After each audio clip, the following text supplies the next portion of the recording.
Unajua, kuna aina tatu za wanawake ikifika kwenye mapenzi. Aina ya kwanza ni mwanamke pambo.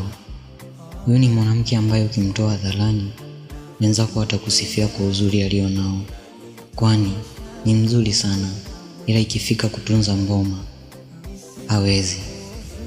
Aina ya pili ni mwanamke ambaye ana uwezo wa kutunza ngoma, ila kwa muonekano sio mzuri, yani kumaanisha sura, yani anjabeba unachohitaji, ila kutunza familia ako sawa.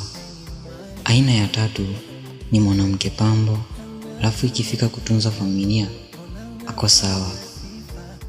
Aina hii ya mwanamke sio rahisi kuipata, labda bahati tu. Ukipata aina hii ya mwanamke, mtunze yako yote, mpe anachohitaji na watoto wako wataishi na furaha.